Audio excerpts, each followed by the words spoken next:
They will see the numbers. They'll hear us talking in a second, having this conversation. With any luck, keep smiling. It takes about a minute, I think, before it actually goes live. It's up to you.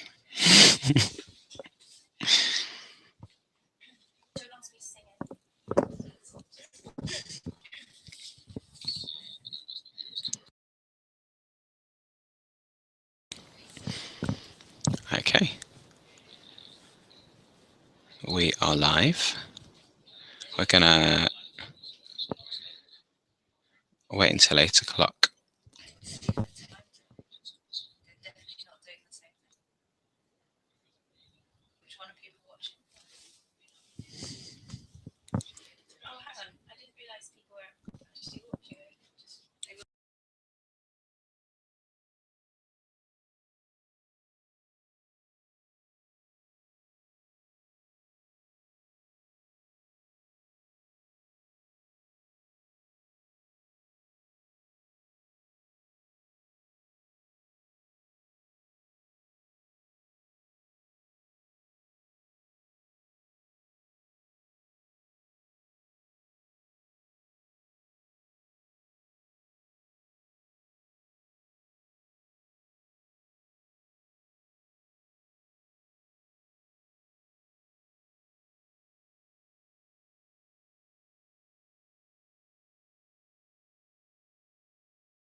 Okay, hello. I can see we've got 2 viewers. Welcome, wherever you are. We will hang about, see if anyone else clicks in the next few minutes, and then we'll make a start. I've got some friends behind me. Hello.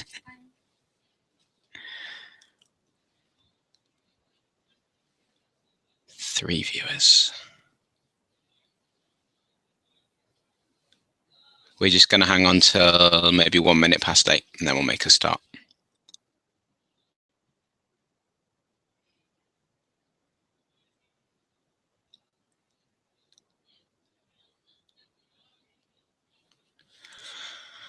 Okay, welcome to the 3rd night of our Chanu-casts. It's lovely that people from all over are tuning in and becoming a part of this online FRS community. I just want to start with a little bit of admin to let you know that there are some readings. If you're on the Google page, you should hopefully be able to see a link to download some readings for the 3rd night. If you can't see them, don't worry. Hopefully you'll hear them come through loud and clear. So last night, if you tuned into last night's stream, Deborah led us and she helped us to think about the meaning of the shamash candle. And if you missed it, you can always go back onto the Google page and watch the recording. Just follow the links that are on the FRS website. But Deborah talked about how the shamash bridges a gap between the places that we're in and the place that we could be. The shamash unites us as one single community, celebrating the festival together. As we all reach out and light our own Chanukiot, we become as one community. And it's amazing over the past couple of days already how many countries there are that people have been tuning in from. I know that people have been watching in this country, in London and Cambridge and Scotland, also in Germany, in Iceland, in Ghana, New Zealand, Israel and Brazil. And there may well be other countries I haven't mentioned. And if you are watching from one of those, then you could always write in the comments just below, say hello, say your name, say what country you're from. It would be great to hear where else people are watching this from. It's really important, if you want to create a sense of community, that we feel united around a common idea. In this instance, we're united around the symbol of the Hanukkah candles. As well as feeling united, it's equally important that we can create a sense of connection by taking time to appreciate the differences between people in the community. How are we made richer through our diversity? does celebrating Hanukkah in different parts of the world affect the way that we experience the festival? I'll talk about myself to explain what I mean. I experienced Hanukkah through my life in North London. We call Hanukkah a festival of lights, and it seems no accident that Judaism is one of many cultures that takes the time in these darkest weeks of the year to create a sense of common purpose around the theme of lights. It's a wonderful moment when I light the Chanukiah in my window and my house joins along with all the other houses in my street who are already adorned with twinkling Christmas lights. It feels like together we're expressing some kind of universal sentiment. The fact that my lights are for Hanukkah and their lights are for Christmas, it seems almost besides the point. There's something about these dark, cold, damp, foggy, icy nights. It does something to the human soul. It can put us out of kilter just a little bit. And these lights can be a small reminder of warmer, brighter days that are just around the corner. And until spring finally arrives, we can create our own warmth and brightness by bringing together the people we love to share a moment of unity. But that's North London, and I know that I might be talking right now to people celebrating Hanukkah all over the world, and my experience of the festival might be very different to the experience of somebody in Ghana or New Zealand, Israel or Iceland. So tonight, let's try and strengthen the sense of unity by hearing some poems and quotes from around the world. And we'll try and use our imaginations to wonder how the physical location we're in might impact on our experience of light and darkness at this time of year. I want to introduce you to the people behind me. We're recording this from Cantor Zoe Jacobs' flat. She has a gathering of young adults to celebrate Hanukkah together, and we've hidden ourselves away in her study so we can record this Chanu-cast. So Rebecca, Jess, and Becky are behind me, and I'm going to invite each of them in turn to take the microphone and read some reflections. Some of these reflections are about celebrating Hanukkah in different places, and some of these are not necessarily related to Hanukkah, but some thoughts about the night, about darkness, about how the night sky might affect the way that we think about the wider world. So we're going to start with some poems from Ghana on the theme of nighttime. Who's got those? Jess. Seats.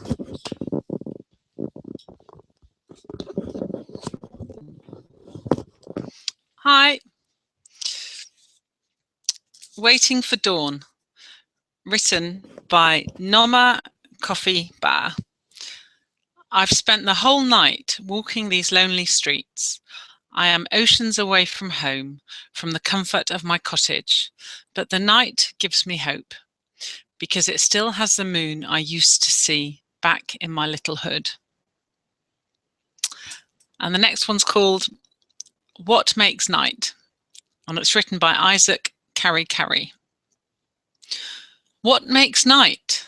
A soot black sky, or a blue black sky, or thick black clouds with stars in their tapestry.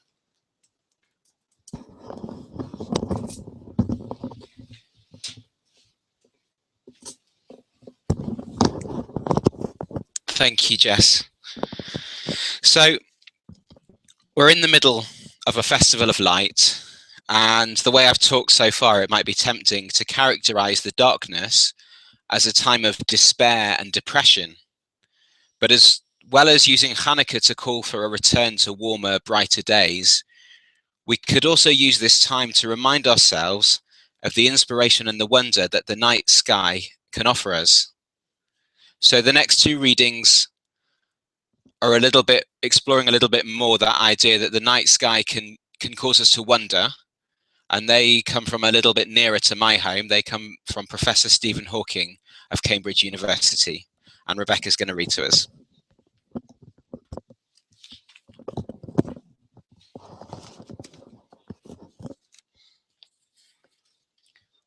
Look up at the stars and not down at your feet.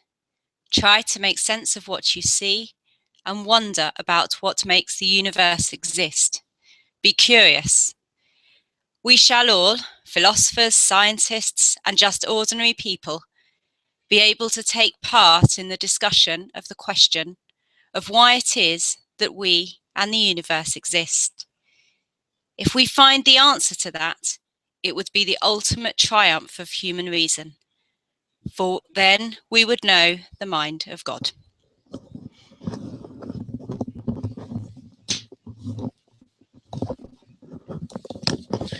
Thanks, Rebecca. So one of the hopes that I cling to in Hanukkah is knowing that these warmer days are just around the corner, and I need no more proof of that than the fact that on the other side of the world today there are people who are celebrating Hanukkah in the midst of summer.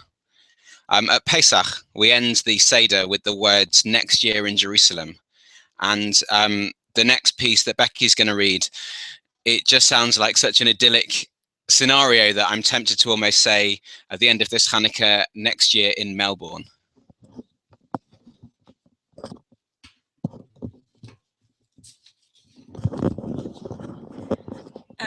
John has asked me to read this in an Australian accent. I'm afraid I can't, so you'll just have to imagine it. I think the Australians tuning in will be pleased about that. Okay. I come from A Hanukkah Down Under by David Verdiger from thetimesofisrael.com. For starters, it only gets dark well after 9 p.m. There's no rush to get home in time to light at dusk, and dinner is all over by candle lighting time. Indeed, we have to keep the smaller children up for candle lighting, after which we do our best to get them to bed. Then there's the weather. Summer in Australia means hot weather and outdoor living, swimming pools and barbecues in the long afternoons. Nothing says it more than the great Aussie Hanukkah barbecue. Lamb chops, cold beer and latkes, cricket on the television, and delicious fresh donuts for dessert. So as you put on your warm coat and dream of a white Hanukkah, spare a thought for the Jews on the other side of the world, where we are celebrating the same Jewish holiday with a slightly different spin. And no, the dreidels don't spin in the opposite direction in the southern hemisphere.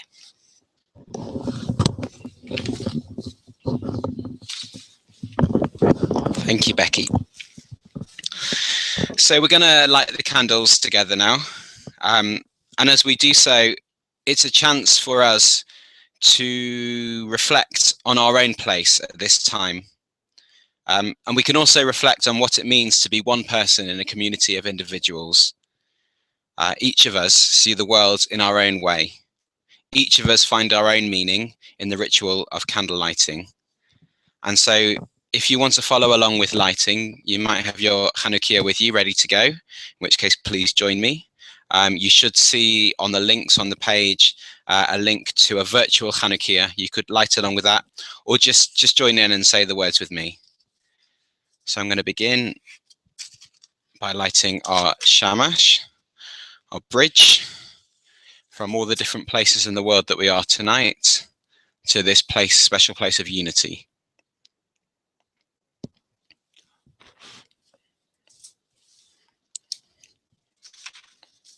We say together, Baruch atah Adonai, Eloheinu melech haolam, asher kidshanu b'mitzvotav, v'tzivanu lahadlik ner shel Chanukah. Baruch atah Adonai, Eloheinu melech haolam, she'asa nisim la'avotenu bayamim hahem uvazman hazeh. And we light the newest candle first.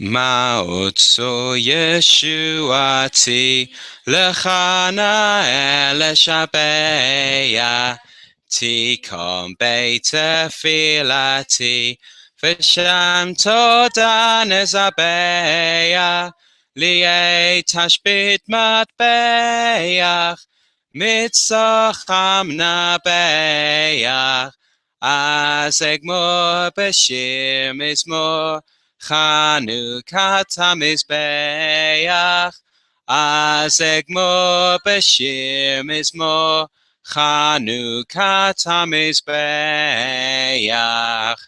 So all that's left is to wish you happy Hanukkah and invite you to come back online tomorrow. We're going to light the candles tomorrow as part of our Friday night service, which you can watch online as usual at frsonline.org. And the service starts at 6:30.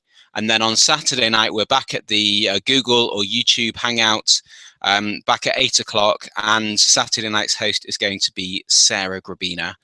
Chanukah Sameach. I'm going to try something I may regret now, which is to unplug the laptop and take it through to Zoe's lounge, where hopefully there are some more young adults to say hello. It might make the picture go a little bit dizzy. So if you're seasick, you might want to tune out now. Chanukah Sameach.